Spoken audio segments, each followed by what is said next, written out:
right, ladies and gentlemen of the media, a very good morning and welcome to this first press conference of the Honorable Joseph Hamilton, the Minister of Labour. Of course, the press conference, because of the COVID-19, are going to be virtual at this point in time. However, Minister, what we have is the members of the press coming in via Zoom, so they will be able to ask their questions as we get to that point.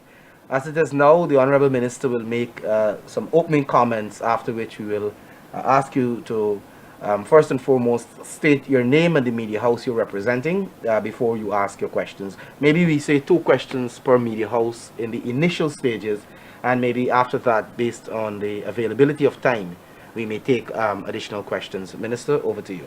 Okay, thank you very much, Eddy, and thank you very much, members of the media. I think it's a useful exercise to engage you so that you can ask me the questions and I can give answers to you as regards what has been happening over the last week, seeking to re-establish a Ministry of Labour. Just for background purposes, we have 6 programs, and 5 of the programs, they were run out of the building at Cornell Street. Only the Labour Department is at the Brick Dam building there, and the intention in the first instance is to get everybody actually around in the same place. We have to construct departments that do not exist. HR, IT, procurement, accounting department, all of those, these we have to do, because the Labour Department, quote-unquote, ministry was subsumed under the Human Services Department, and they look after all their financial issues. And so at the level of the budget that is being prepared, the financial administration of the Ministry of Labour will still be done for the 2 months, August and September, under the Ministry of Social Protection. And we will delink that, as for the budget purposes, October, November, and going on.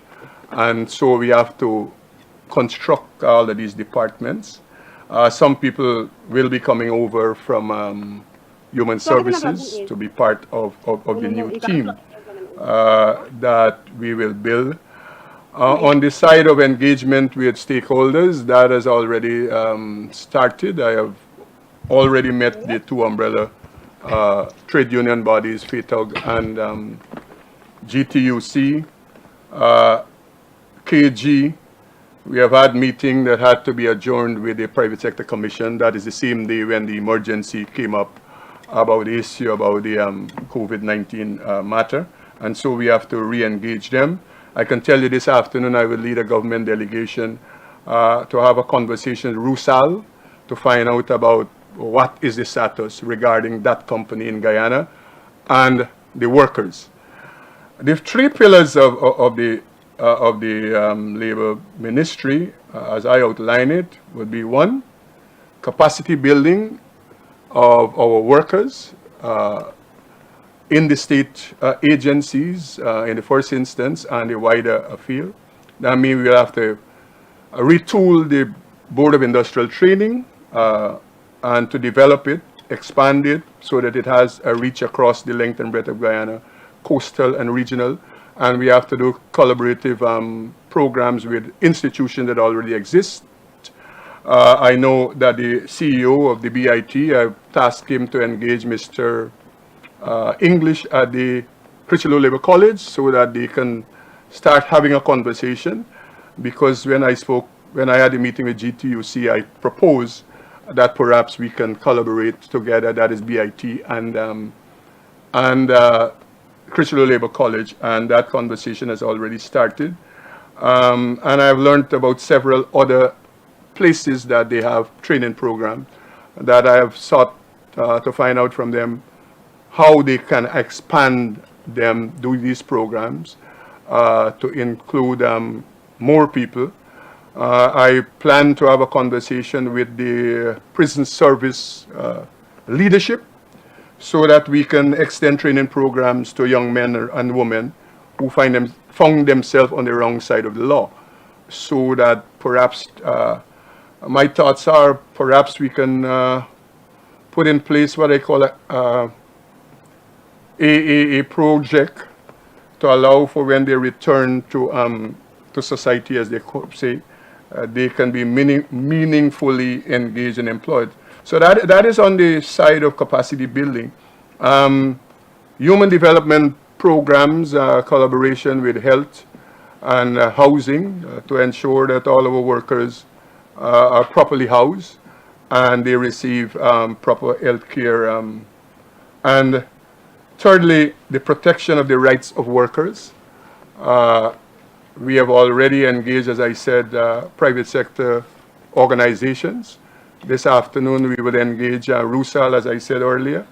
I plan to have a conversation with Troy Resources and Guyana Goldfields to get an understanding of what is happening with our workers. And I plan to engage all the companies that are in Guyana that are involved in the oil and gas industry, whether they are subsidiary, whether they are contractor, whether they are the big ones like ExxonMobil, all of them I will gather around a table to speak to them about what are our expectations of Guyanese people and what the government expectations from them are. As indicated by the Vice President not so long ago, last week, we would allow to ensure that they come to invest, they make their money, returns on the investment. But we will ensure that Guyanese people will not be taken advantage of. I have heard a lot of stories in the oil and gas sector. I wouldn't want to, put them before the public at the moment until I engage these companies to get the perspective from them. But I would seek to say to them that, listen, simply, as I understand it, you cannot have a Trinidadian cook or baker earning 10 times more than a Guyanese cook or baker. It's the same flour they're needing. As simple as that. I mean, I could understand technical positions until we have built capacity. But comparable jobs must have comparable pay. That is a fundamental issue with these companies, because I have all kind of second issue. I have heard where they give contracts to our people that stipulate they cannot be unionized. I mean, once you operate in this space, the Constitution says people are allowed to participate and to establish organizations to be part of. And so those two fundamental issues, I would engage the oil and gas companies to have an understanding and to put before them what are our expectations, those that are in the mining and forestry and wherever they are. The long and short of all of it, Guyanese citizens, workers, we will not allow them to take expatriate companies or local companies to take advantage of the people. And that is a fundamental issue. And we will utilize the law to ensure that all of these companies respect the law and Constitution and our people. Because as I understand it, there presently, we have enough stipulation in the labor law to ensure that people don't take advantage on persons who work with them, whether they're local companies or whether they're overseas companies. I have meetings planned with PSU, GAU on their own, Guyana Manufacturing Service Association, GGDMA, Women Miners Association, and others. Some visitation I will start. My first visitation on Friday afternoon will be the Iflot Sugar Estate. And whilst I'm over there, I would seek to deal with a matter that is burning across the country, but I'm told more pronounced over there. These security companies that have people working and they're yet to pay them 2-3 months, they've passed. And their excuse is that they're waiting on the government to pay them. The employees, they should have that is your problem with the government. You have people working for you, you need to pay them weekly or monthly, whatever the agreement. And so I would stop at the office of one of the companies over there who are in breach, and I would seek to say to them, you have to pay these people. you cannot. So the visitation will start, as I said, and I will continue engagement with all the stakeholders for them to have a clear understanding as to what the outlook and the vision going forward of the Labor Ministry that is established. Thank you very much, Minister Hamilton. We will now open the floor for questions. Like I said earlier, what you will first do is to indicate your name and the media house you representing, and we'll give you a chance to maybe ask 2 questions in the initial stages, and maybe once time permit, we can probably take some other questions. So the floor is now open for questions.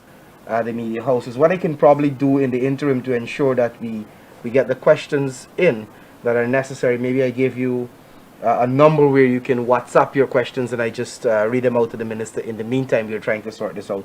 So you can send your questions, and maybe I can pass those questions to the minister in the interim while the guys are trying to sort the whole issue of your audio and so forth out. As I have indicated, my task is to ensure that workers are not taken advantage of. As regards the details, I can ask those persons to make contact with the Labor Department within the ministry. The Chief Labor Officer is Mr. Ogle, who have all the necessary skills and experience to advise them how to get themselves unionized or form themselves into a representative organization. I would not tolerate any company, whether large or small, Guyanese or expatriate, who seek to penalize, victimize people for wanting to unionize themselves or form an organization. This morning, I walked with the Guyana Constitution, and I plan to walk with it at every meeting I go with companies, so that I can read that they understand the rights of workers. Maybe some of them don't understand. The rights of workers to associate, to participate in organizations. And so, Tamika, I would say this. The persons that you might have engaged in the past, if you still have information and details of them, ask them to come to me, and I am sure that we can seek to deal with this pressing matter. As I said not so long ago, when I visit IFLOT on Friday, I will go to the office or the Region 3 office of the company that presently have people's salary not paid to them 2 and 3 months, as I understand it. And several persons in the last couple of days since I have become minister, family, friends, wives of people have engaged me via WhatsApp, Facebook, whatever, to say that this is the position. And that company I will engage like all the other companies, and I would attempt to inform security guards or any set of workers, wherever they work, who want to form workers' representative organizations or a union or be part of an existing union, that I would ensure that I will protect their rights. No set of employer would seek to deny them that constitutional and human rights. So that is my commitment to the workers of Guyana. And as I have said, I've already engaged private sector organizations, and I will continue to do that. And the same things I'm saying publicly, I have said that to them, and I will continue to say that to them. I will say that to Rusal this afternoon. I will say that to Guyana Goldfields and Troy, and for whoever, I will say that to them. You will not take advantage on Guyanese workers. As regards the issue about not being paid properly, there is a minimum wage established by the government, and therefore no one should be working for under that minimum wage, because it was established via regulation and in law. And anyone who at this moment are paying people under the minimum wage, they're breaking the law, and there are penalties within the labor law that we can utilize to address those matters. And so, Tamika, these are early days yet, and I can say to you that the government that I represent, our mandate is clear as regard representing the interests of the Guyanese people and the workers of Guyana, and you would have heard that outlined by the Vice President dealing with specific issues just last week, Thursday or Friday or thereabout. Thank you very much, Minister. I think could we have anybody else? All right, so I have your question here, David. You sent me your question, and Minister, David's question is, what is your take on the Rusal workers' dilemma? And I think you've attempted to address just now, but maybe you need some more details. As I said, David, I don't want to pronounce or comment until I engage Rusal, because I just know the Rusal matter following it in the press as a public official in the first instance, just as an MP, and as a citizen.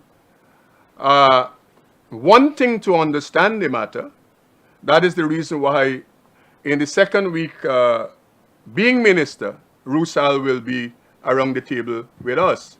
And to tell you that I will be leading a team that consists of officials from the Natural Resources Ministry. The minister who was the point person in this is otherwise engaged at the 3 o'clock this afternoon, and so he has asked me to lead the delegation that will be reaching with Rusal this afternoon. And when we finish that meeting at 3 o'clock, I can say to you that I will make the details and decisions public so that the media and all Guyana can follow, follow from the perspective of Rusal what is the story as they understand it. But I want to, before I get to the workers, deal with the fact of whether Rusal is still in Guyana or out of Guyana. That's a question that is up in the air. People have different views on it. So I didn't want to utilize anyone's views. I want Rusal to say that to us, to the Labor Ministry and the Natural Resources Ministry, so that we can be guided. Because I would suspect, David, you agree with me, if Rusal says that they're not anymore in Guyana as an investor, the conversation in large measure about the workers is a mute conversation. But if they say that they are an investor that is continuing in Guyana, then the game plan, it has to be different than what it was over the last several years, vis-a-vis them and the workers of Guyana. Thanks, Minister. I know, Dennis, you wanted to ask some questions, and your suggestion, I certain you can probably call the number that I gave just on 658-7999. I put it on speaker so the public as well as the minister can hear your questions. I have a question. Kristen? Okay, Yes, you go ahead. You go ahead. Kristen Josiah from NCN News. Minister, what is your game plan, as you said, or strategy in addressing the issue of child labor in Guyana? I just wanted to know if you have a specific new strategy to address that ongoing issue in Guyana. The point is, Christian, is that there is a strategy as regards the law. The point is whether at the level of the departments, ministry, I don't know. The thing is, in the first instance, all of us for the last 5 years, we don't know what this thing was. So that was the issue. We had a minister, I suspect, unheard of in any part of the world, a minister manning a department. I mean, and I can give, examples of so many things in the last couple of days that I don't want to get into today as regard the deficiencies and the inefficiencies. But I have had conversations with the senior functionaries of the ministry, the 6 department heads, and I have spoken to them about the mandate of the Labor Department. I have been engaging the Chief Labor Officer, and as far as I know, what has not been happening is utilizing the law to deal with the issue of child labor. And that we have to robustly deal with. So the laws are there, Christian. I suspect the strategy is there. but it's whether there was political will and there was commitment at the level of senior functionaries who are to police the laws that exist. That we have to retool and to ensure that children are protected from exploitation, utilizing the law, and to make examples of persons. Because as I understand it, in the labor law, there are penalties that even speaks to prison time. The question is, perhaps we might have to utilize the law to begin with. Because, you know, many people who talk a lot and do a lot of things, they don't like prison. And that might be the deterrent to ensure that people comply, utilize the labor law. And as I understand it from the leadership of the umbrella unions, when I was speaking about that, about penalty, they said the penalties already exist. And therefore, Christian, it is policing the law and to ensure that we make people examples that will deter other people from breaking the law on this specific matter and all the other labor-related matters. Thank you very much, Minister. I have a question here from Lakram Bagirat of Guyana Times. And he is asking, he said, Minister, you spoke about the minimum wage, and with the private sector minimum wage being just about $45,000, whether you will have plans in the pipeline to advocate for maybe an increase with regards to the minimum wage in the private sector. As I understand it, that is a matter that is outstanding. I am told that there is a tripartite committee, labor, government, and business that met, discussed this matter, and a proposal is on the table to increase that. That was since last year. For whatever reason, since that time, the tripartite committee, they have not engaged again. And therefore, I have instructed the Chief Labor Officer to urgently have that meeting convened so that the proposal that they have on the table about raising of the minimum wage in the private sector, it can be dealt with and implemented. Of course, one of the issues already raised when I engaged the private sector is the issue of intervention of COVID and how it has impacted private sector activities. When the tripartite committee meets very urgently, maybe next week, the following week, at that time, from the private sector perspective, that will be put on the table, I suspect, and we will have to discuss it and to see how best we can keep the agreement, gentleman's agreement as I understand it, that the three entities they had regarding this matter since 2019, and we bring it to a conclusion. All right, thank you very much, Minister. I have a question here from, this is again from David. And David is asking, there has been several deaths recorded on the job in the past 2 years. The most recent being Banks DH shed collapse. Will the findings of these investigations be made public, and does you, Minister, have any plans to get companies found liable to make payments to affected employees? Firstly, David, a couple of things. One, I can tell you that the mother of the young man who was killed in one of the mining pits, the mining company, she has already made contact with me. It is just to set up a meeting to have a discussion with her. I have indicated earlier an engagement that will have to happen with Troy Resources. You know that we have difficulties now with Region 7 and 8 going in. I would rather have the engagement with that company on site, not in Georgetown sitting around a boardroom table. Going forward, my plans are to ensure that every region, they have an occupation, health and safety officer. And every region, they have a labor officer. We will have to, I suspect, engage the regional councils to allow for them to be housed there, and to ensure that some of the things that have happened, we can see them before they happen. In the area of labor, sometimes the smoke is already there all the time. The labor department only engage when the fire is there and everybody trying to out the fire. But if you have a labor officer in the region, they would be regularly engaging employers and employees, and they would get a sense as to what is happening and the agitation and difficulties.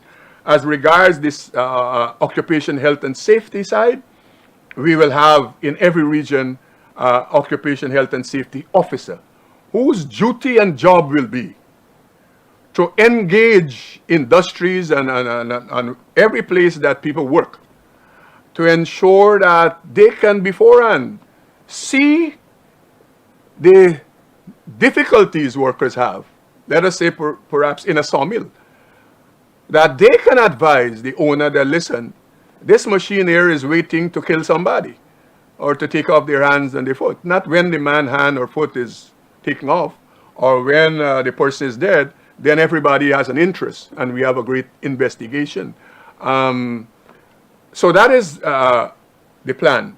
As regards all of these outstanding issues, I would seek to have all the details and the reports made available to me. I wouldn't want to comment on the status or what we will do or what we can do until and unless I read all of these reports that exist regarding occupation health and safety issues and the maiming or death of persons in the workplace.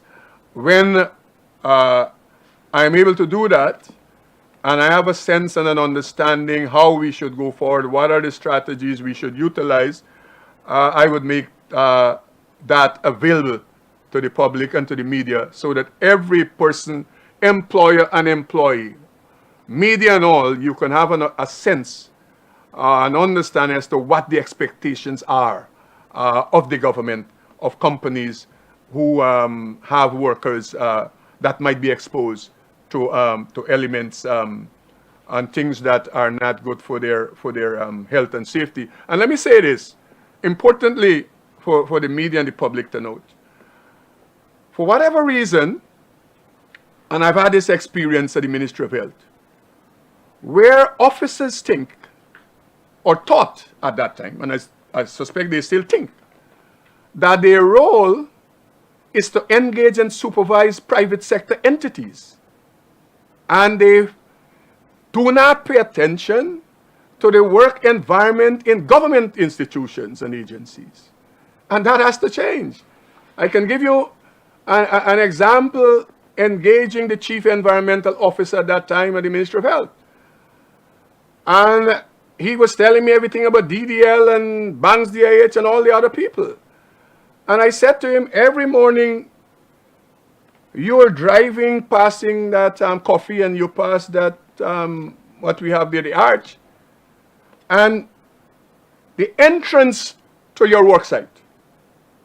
Every day, it is a catastrophe. It's an environmental disaster and degradation for the Ministry of Health, in the first instance, to be like that. And every day you're passing this, and you seem not to understand that you are supervising all the ministries, all the agencies. So the law is not for private sector. And we have to reorient these officers, their head, to understand that their responsibility is to the people of Guyana, and they supervise and ensure that labor standards in every entity, whether they be ministry, other government agencies, and the private sector, they pay all their attention to the private sector to see negative working conditions, and they pay no attention to the, and we have had just an experience not so long ago that you, the media and public, know about. If somebody was paying attention, they would have known that employees at the Natural Resources, GGMC Gold Board, they were exposed to lead poisoning or whatever happened there because they were using mercury in an unsafe environment. I can tell you from a personal standpoint, I have a granddaughter who suffered and had to seek medical attention for several months.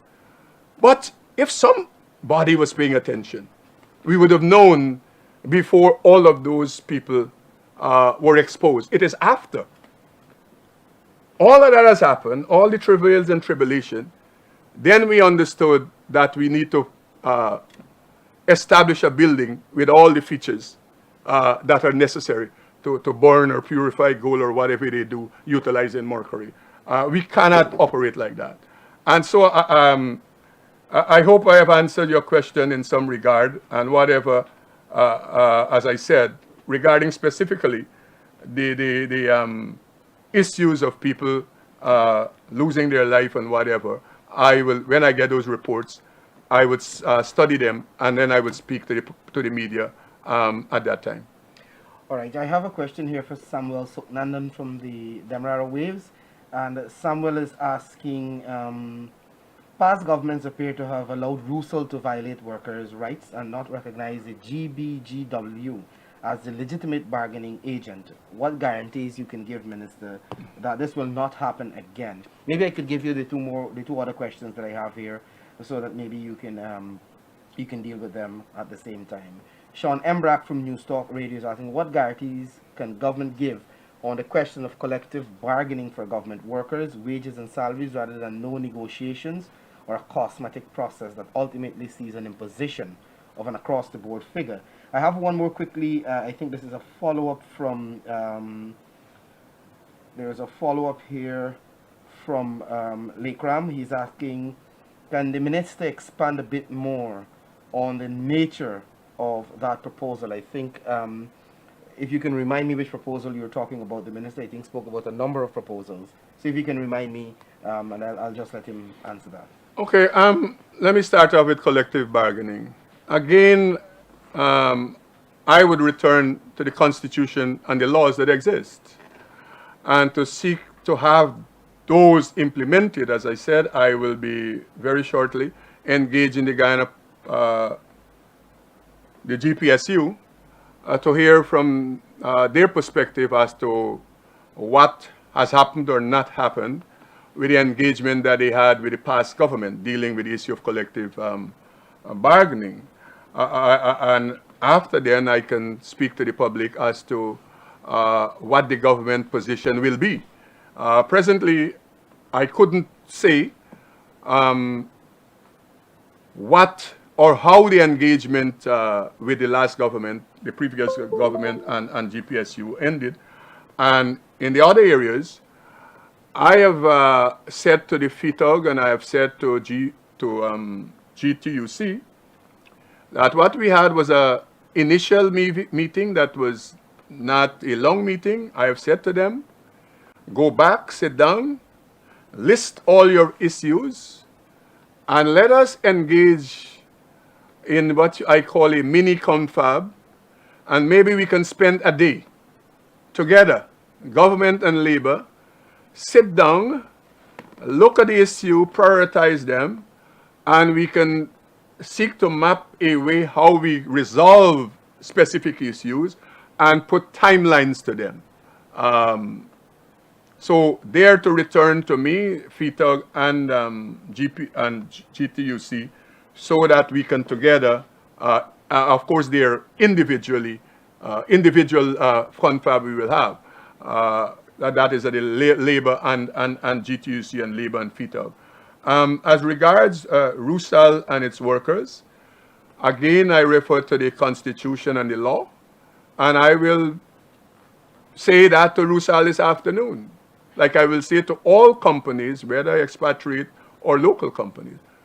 Under the restructured labor ministry that I'm in, workers will not be taken advantage on. Secondly, workers will not be denied their right to form representative organizations or to be represented by union or unions of their choice. That is the policy position of the ministry, and that is the policy position of the government. And Rusal, first I want to know whether they're in or out. It is useless I have a conversation about labor relations if they say that they will not be in Guyana anymore. We might have to be talking to somebody else who might be taking over the mining concession. I hope I have answered all the questions that were asked in that regime. I think, Samuel is asking here when the Occupational Safety and Health Act will be revised to take account of the oil and gas sector. And Lake Ram's question about the proposal has to do with the private sector increases that you would have spoken about briefly. Okay, let me first deal with the oil and gas intervention, occupational health and safety. That's a special project. We have several legislation that we have to amend. And I have already indicated to the Attorney General that I will be engaging him for the necessary assistance. I suspect in some instances we might have to engage external sources.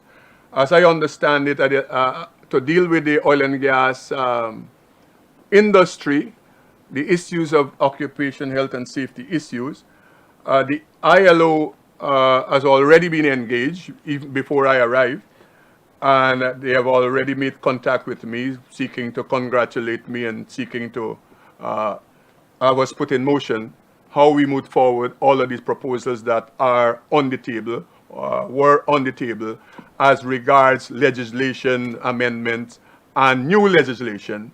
And the oil and gas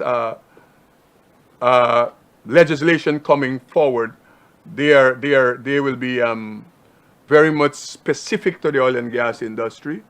And again, very shortly, I will be briefing the media and the Guyanese people as to where we're at, how soon we will engage with experts and consultants to advise us, and what timeline we have put on having a draft legislation that we can put out there for the public to review and for us to consult stakeholders so that we can have a bill going to the National Assembly. But the Ministry of Labor, we have an agenda set out, a legislative agenda that we will be pursuing in the new year to ensure that all of these things are refined and defined going forward in the labor sector.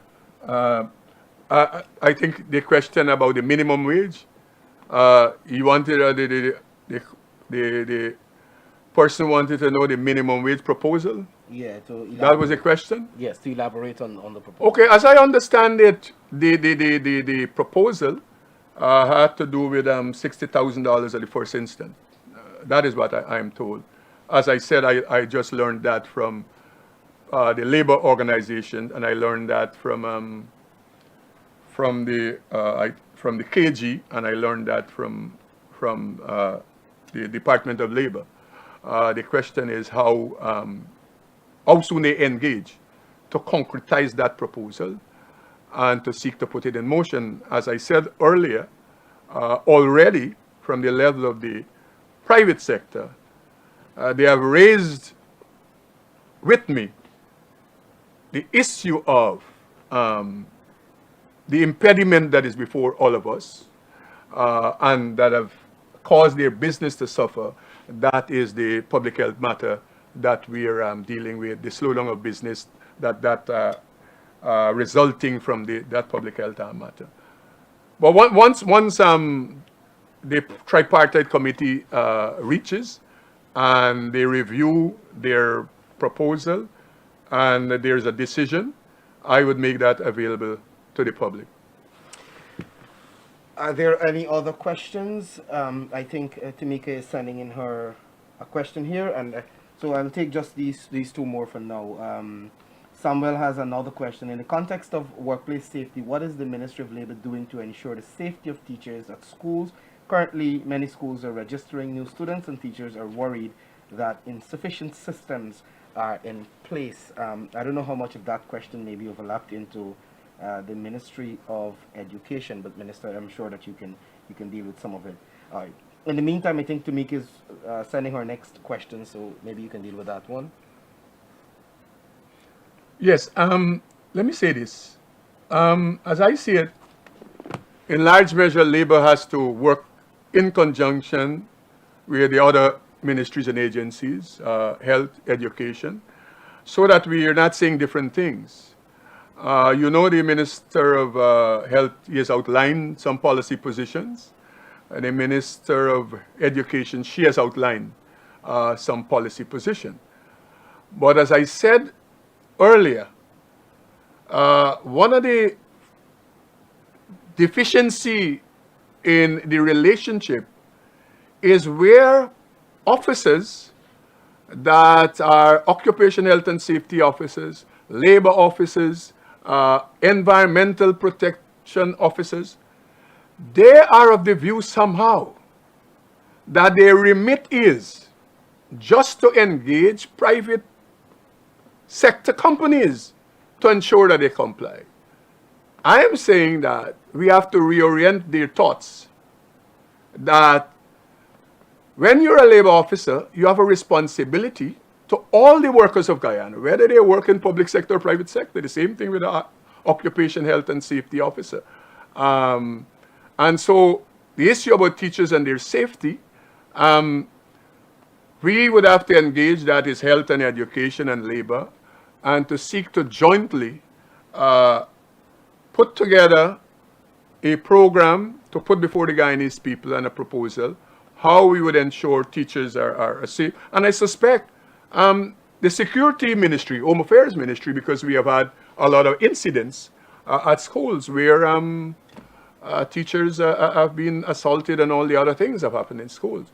And therefore, holistically, we have to look at safety and security in all respect of employees, whether they're in the public sector and the private sector. And so I see going forward a holistic policy to deal with that matter after we would have engaged at the level of, because we have ours, education they have, and health they have.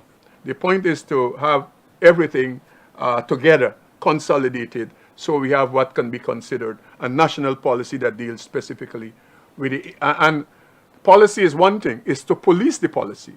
And I have already spoken to the labor officers and the occupational health and safety officers, and I have indicated to them what are my expectations.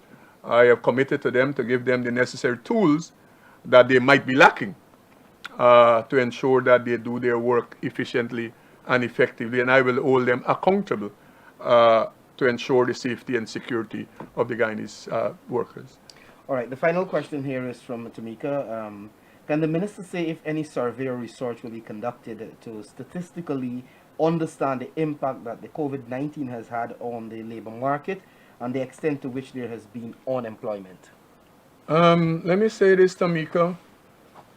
That's a good question, and I suspect the first thing we have to back up some with is understanding, even before COVID, what is the issue as regards the labor market, unemployment and underemployment. That's a matter that we have debated as a nation with no information. You know, people have their own numbers they throw into the pot. So I suspect we might have to review what the census figures.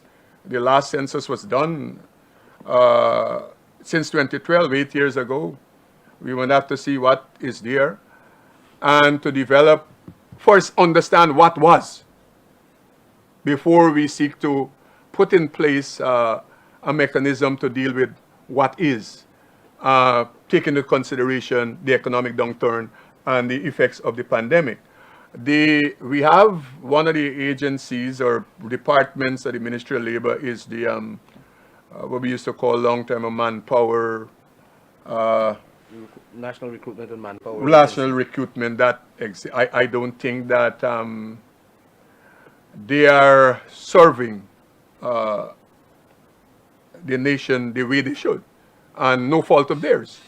I have engaged these employees and they have serious deficiencies and difficulties. And I would have to ensure that that is retooled to do some of the things that Tamika is asking, because at the level of, they just have sketches of what is based on what they know. I suspect that at that level, at the Ministry of Labor, we would have to have a conversation as to how we can put in place a strategy going forward to do a survey of the impact of COVID-19 and the economic downturn that has happened. Whilst we do all of that, you would understand that at the level of the government, the budget that we will be presenting just a couple of weeks from now will take into consideration the citizens and workers who have suffered because of the pandemic and the economic downturn.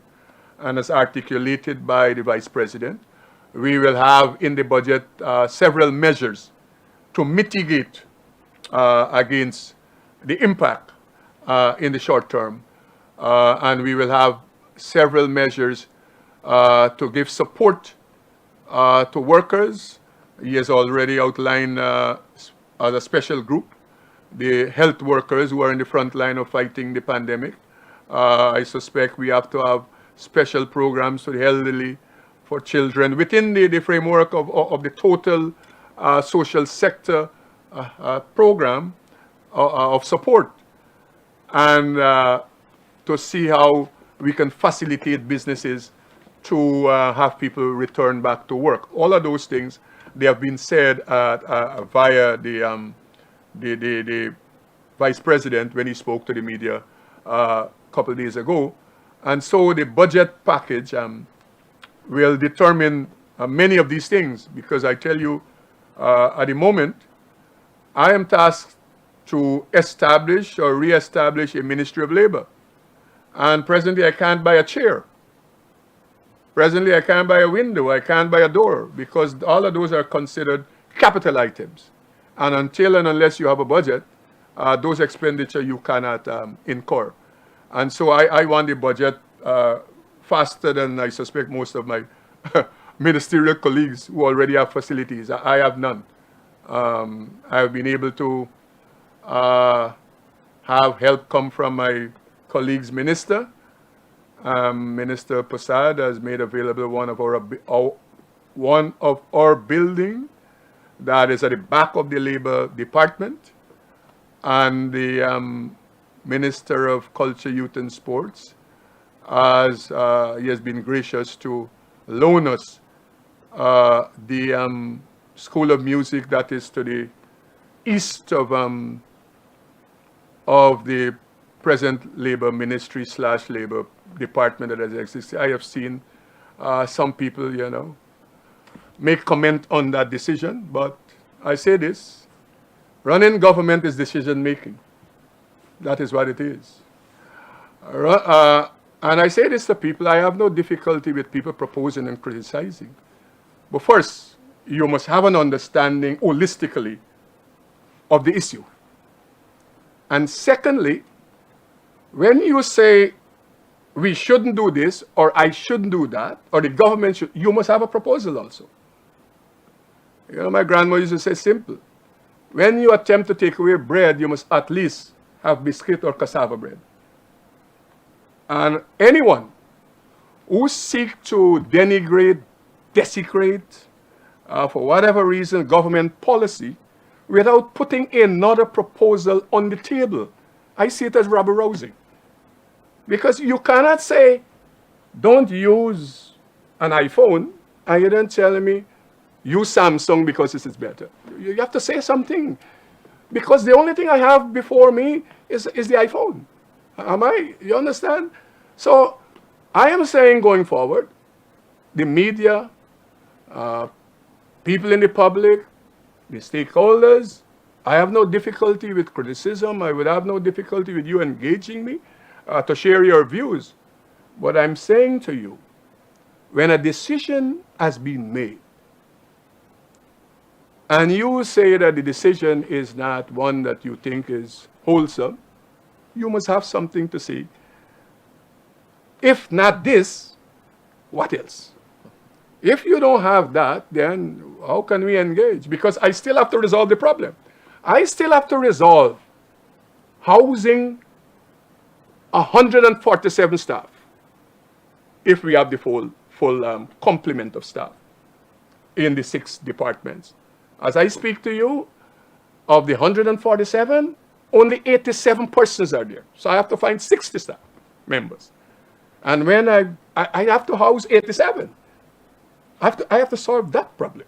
And then I have to make provision to house 60 more that will come, because some of those positions are critical positions, senior positions. And then we have to go build departments that don't exist. And that will go up by the scores. So that is the issue we have before us.